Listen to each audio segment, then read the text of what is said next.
I never thought my quiet life would turn into a real-life soap opera. But when my son hurled my phone and my daughter-in-law filed a fake police report, I did something no one expected. And 3 months later, they came knocking in the most unbelievable way. You have to hear what happened next. It was a regular Tuesday, if you can call any day regular when you're living with your grown son and his wife. I'd gotten up early, as usual, made myself a cup of coffee, and was humming along to the oldies station on the radio while I chopped vegetables for dinner. The house was quiet, the kind of quiet that makes you think maybe, just maybe, today will be peaceful. I should have known better. In this house, peace is about as rare as a unicorn sighting. I was just about to sit down with my crossword puzzle when I heard the heavy stomp of my son's boots coming down the hallway. Now let me tell you, my son is a big man, tall, broad-shouldered, and when he's angry, you can practically feel the floor vibrate. He came barreling into the kitchen, red-faced and huffing like a bull who'd just seen a red cape. I looked up, half expecting him to start snorting and pawing at the ground. "Where is it?" he barked, eyes wild. I blinked, still holding my paring knife mid-air. "Where's what, honey?" I asked, trying to keep my voice calm. I've learned over the years that matching his energy only makes things worse. He glared at me, then spotted my phone sitting on the counter next to the fruit bowl. Before I could say a word, he lunged for it, grabbed it in his big hands, and, without a second's hesitation, hurled it across the room. Now, I don't know if you've ever seen a phone fly, but let me tell you, it's not a pretty sight. My poor phone sailed through the air, spinning like a frisbee, and crashed into the wall with a sound that made me wince. Pieces of plastic and glass scattered across the linoleum. For a moment there was nothing but stunned silence. I just stood there blinking, wondering if I'd accidentally walked onto the set of a reality show. You know, the kind where everyone's always yelling and throwing things, and the audience at home is clutching their pearls in disbelief. Now I know what you're thinking. Did you scream?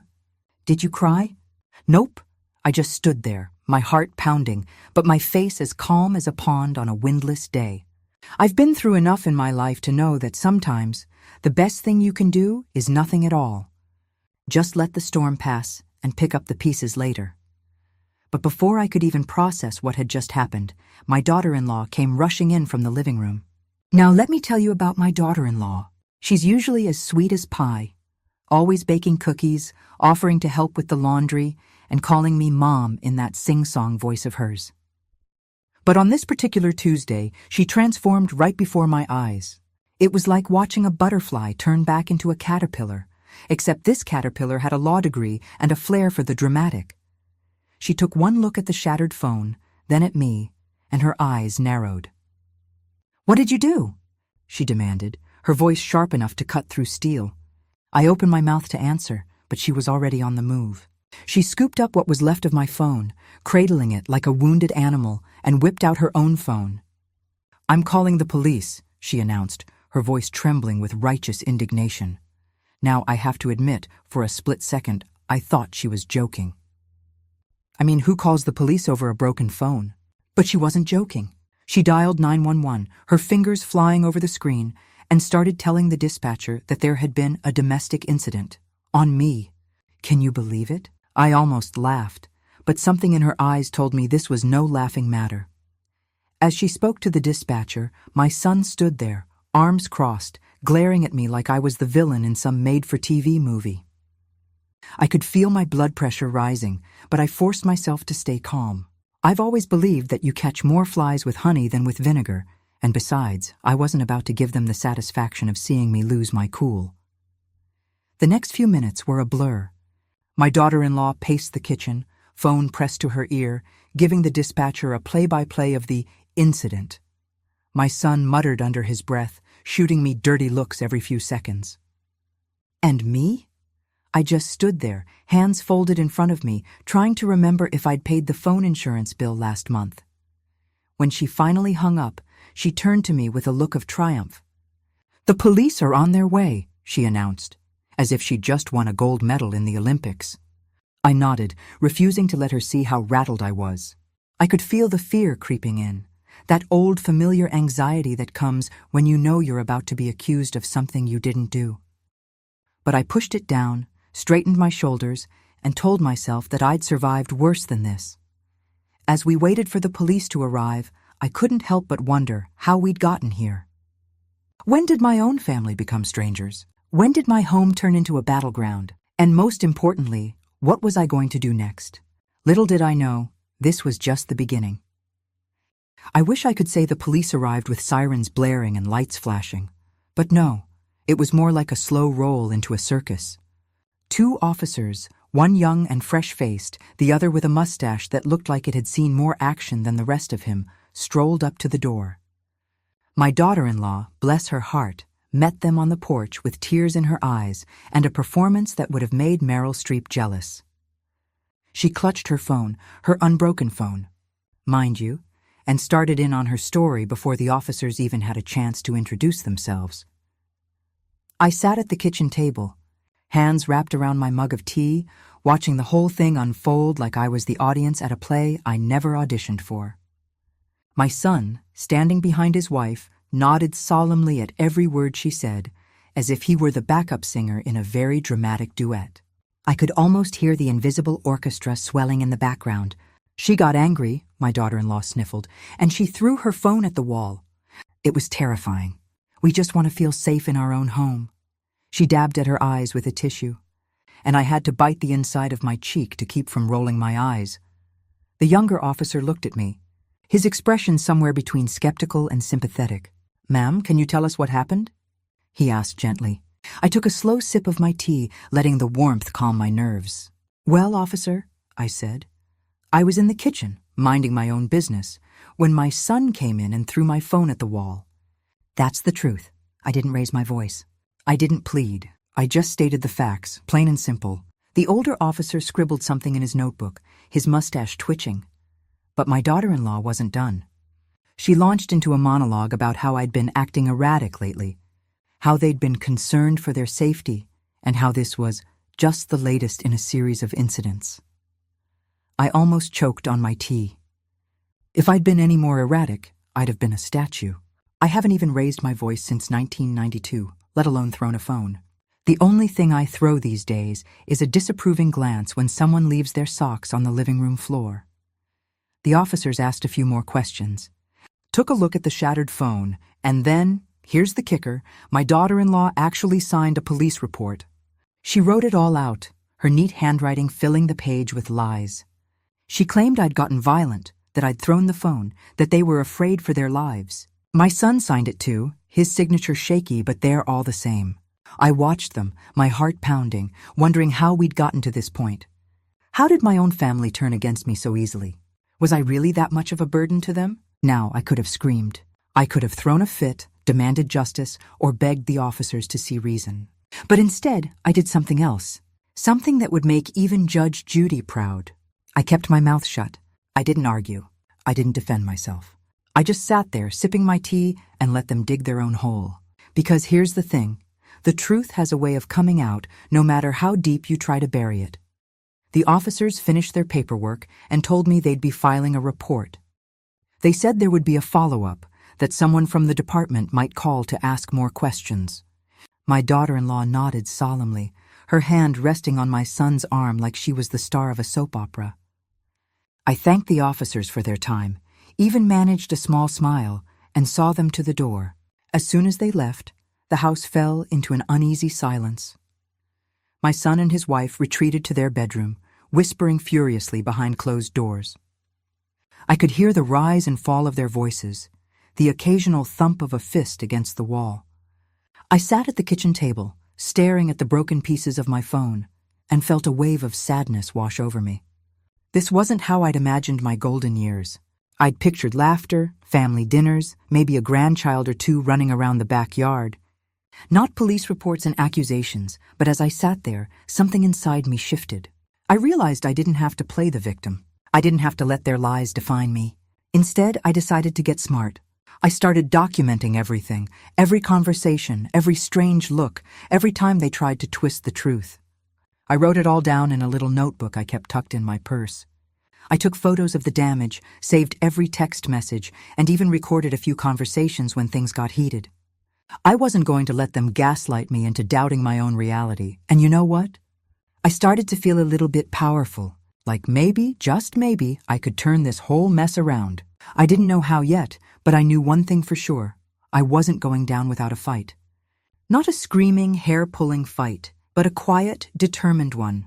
The kind that sneaks up on you and leaves you wondering what just happened. So, while my son and daughter-in-law congratulated themselves on their little performance, I was already planning my next move.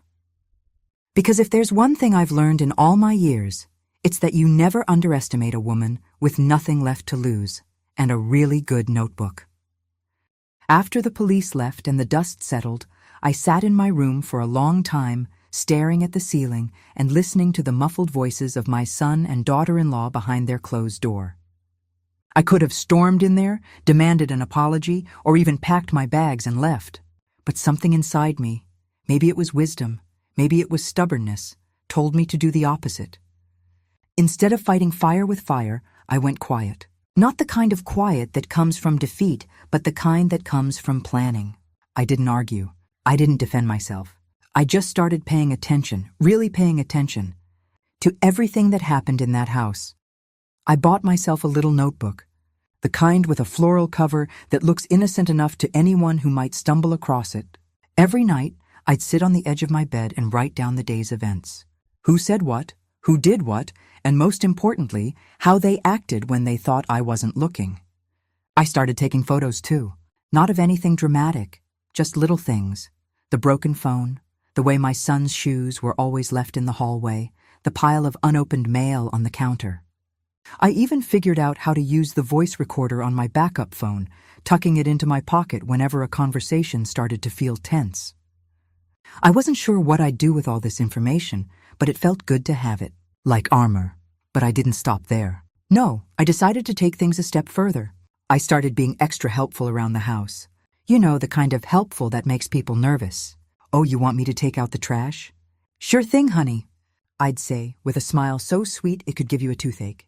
I started folding laundry before anyone else could get to it, organizing the pantry, and even scrubbing the bathroom tiles until they sparkled. I baked cookies, made casseroles, and left little notes on the fridge reminding everyone to have a great day. My son and daughter-in-law didn't know what to make of it. They'd exchange glances over dinner, whisper behind my back, and sometimes even follow me around the house, as if they were waiting for me to snap. But I didn't snap.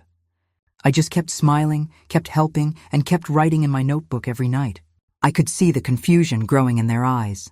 They'd expected me to fight, to yell, to make a scene. Instead, I was killing them with kindness, and it was driving them up the wall. Sometimes I'd catch my daughter-in-law watching me from the kitchen doorway, her brow furrowed, as if she was trying to solve a puzzle with a missing piece. My son, for his part, became quieter, more withdrawn. He'd leave for work early and come home late, barely saying a word to me. I could tell the guilt was eating at him, but he was too proud to admit it. Meanwhile, I kept collecting my little pieces of evidence. I started noticing things I'd never paid attention to before, like how my daughter-in-law always seemed to have a new package arriving at the door, but the bills were piling up on the counter. Or how my son would disappear into the garage for hours, only to come back smelling like cigarette smoke, even though he'd promised to quit years ago. I wrote it all down, every detail, every odd behavior. I didn't know what it all meant yet, but I had a feeling it would come in handy one day. And then, 3 months after the phone fiasco, karma came knocking. It started with a letter in the mail, a notice from the police department, addressed to my daughter-in-law. I saw her open it at the kitchen table, her hands shaking just a little. She read it once, then twice, her face growing paler with each word.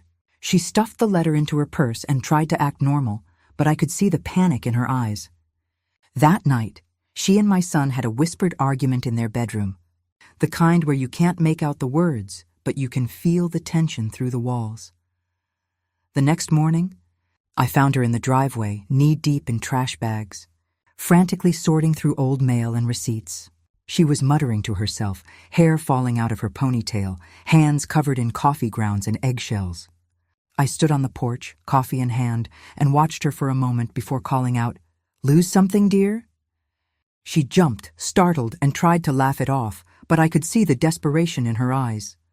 My son came out to help, but he was just as lost, digging through the garbage with a look of pure panic on his face. I didn't say a word. I just watched, sipping my coffee, feeling a strange sense of satisfaction. All those months of kindness, of quiet observation, had paid off. Their secrets were starting to unravel, and there was nothing they could do to stop it. I didn't need to raise my voice or make a scene. I just needed to wait, and let karma do the rest. And as I stood there, watching my daughter-in-law sort through the trash, I realized something important. Sometimes the best revenge isn't loud or dramatic. Sometimes it's just living your life with grace, patience, and a little bit of quiet cunning. Because in the end, the truth always finds a way out, and when it does, you'll be ready. Trash day has always had a certain rhythm in our house. The clatter of bins, the rumble of the truck, the faint smell of coffee and last week's leftovers wafting through the air. But this particular trash day was different. I could feel it in my bones the moment I woke up. There was a tension in the air, a kind of nervous energy that made the hairs on the back of my neck stand up. I shuffled into the kitchen, wrapped in my old blue robe, and found my daughter-in-law already up, her hair a mess and her eyes darting around like a squirrel in traffic. She barely mumbled a good morning before darting out the door, clutching a stack of garbage bags like her life depended on it. I poured myself a cup of tea and wandered out to the porch, settling into my favorite chair with a view of the driveway. That's when I saw her, kneeling in the middle of a growing mountain of trash bags, frantically ripping them open one by one. Coffee grounds, banana peels, and crumpled receipts flew everywhere. She was muttering to herself, her hands shaking as she sifted through the mess. Every so often, she'd pause, pull out a piece of mail, scan it, and toss it aside with a groan. My son soon joined her, pacing back and forth like a caged animal, running his hands through his hair and shooting anxious glances at the house. Now, I know what you're thinking. What on earth could be so important in the trash? Well, let me tell you, it wasn't last week's meatloaf. Turns out, my daughter-in-law had accidentally thrown out a stack of mail, including a very official-looking letter from the police department. The same police department that had come to our house 3 months ago, the day she and my son decided to put on their little show and sign that fake report against me. Oops, I could almost hear the universe chuckling. I sipped my tea, watching the scene unfold like it was the season finale of my favorite drama. My daughter-in-law's panic was almost theatrical. She kept glancing over her shoulder, as if she expected the police to come marching up the driveway at any moment. My son, usually so stoic, was sweating bullets, his face pale and drawn. He kept muttering, "How could you lose it? What are we going to do?" She snapped back, "I didn't mean to." It was in the pile with the junk mail. Their voices rose and fell, a symphony of blame and desperation. I have to admit, a small part of me felt a twinge of sympathy. After all, I know what it's like to make a mistake and wish you could take it back. But mostly I felt a quiet satisfaction. For months, I'd been the one on edge, the one doubting myself, the one wondering if I was losing my mind. Now the tables had turned. Their secret, the lie they'd so carefully crafted, was coming back to haunt them, and there was nothing they could do to stop it. As I watched them dig through the trash, I thought about all the little things I'd noticed over the past few months. The way my daughter-in-law jumped every time the phone rang. The way my son avoided eye contact at dinner. The whispered arguments behind closed doors. It all made sense now. They'd been waiting for the other shoe to drop, and now it finally had. After nearly an hour of frantic searching, my daughter-in-law let out a wail of frustration. "It's not here. I can't find it." She slumped onto the driveway, surrounded by garbage, her hands covered in sticky residue. My son kicked at a bag, sending a spray of coffee grounds across the pavement. For a moment, they just sat there in silence, the weight of their actions settling over them like a heavy blanket. And me? I just sat on the porch, sipping my tea, trying not to smile. I thought about all the times I'd doubted myself, all the times I'd wondered if I was being too sensitive or too dramatic.